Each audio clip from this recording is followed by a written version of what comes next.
This is the new Ford Fiesta. Pretty little thing, isn't it? In fact, I go so far to say as it's the prettiest new super mini to be launched in 25 years, which is when the Peugeot 205 first came to market. But in those looks, I fear we might have a problem. You see, these days, cars like this are designed on such a tight budget that every penny you spend making them look this good can be a penny less spent making them drive well. And whatever you've been able to say about all the Fiestas that have come in the previous 5-6 generations, is that they've all been good to drive. All I hope is that the same can be said of this one. So now we're doing the bit that really matters. We're out driving the new Fiesta.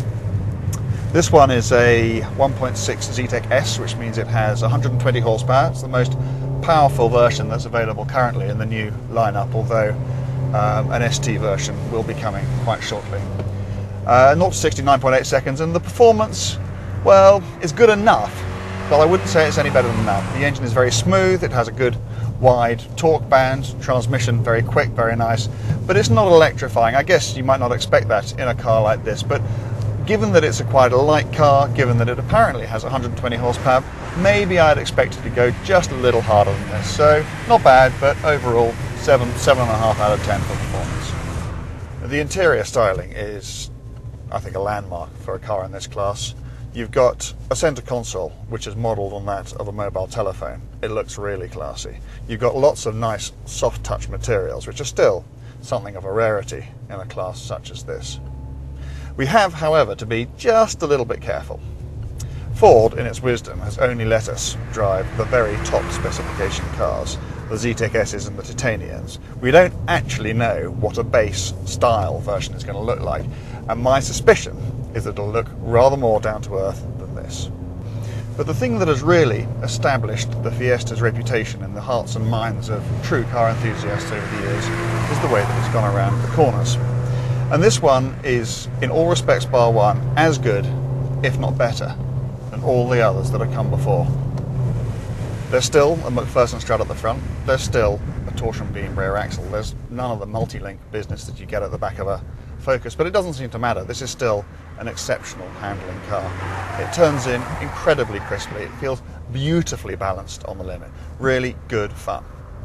The only problem is in the last place you'd ever expect it from a Ford, here, right here, in the steering. This is the first Fiesta ever to be equipped with a fully electric power assistance system. And to be blunt, it's not quite good enough. We're sitting on the motorway now, just doing a steady cruise, 85 miles an hour. And while there is admirably little road noise, very little wind noise, the sound of the engine never ever leaves you. And the reason for that is very simple. Ford, for one reason or another, has decided to give this car very short gearing. At 85 miles an hour, it's doing what? 4,000 RPM. It just strikes me as being silly. With a 1.6 engine with, you know, a good spread of torque, it's just not necessary. So far as practicality is concerned, no one expects cars in this class to, swallow your whole family. But even so, you do want, enough room for yourself, your other half, and your kids. And in the back of the Fiesta, I'd say it's pretty average for the class. It's not as spacious as, say, a Clio or a Yaris, but it's not a problem either. So how good is this new Fiesta? As good as it gets in this class of car.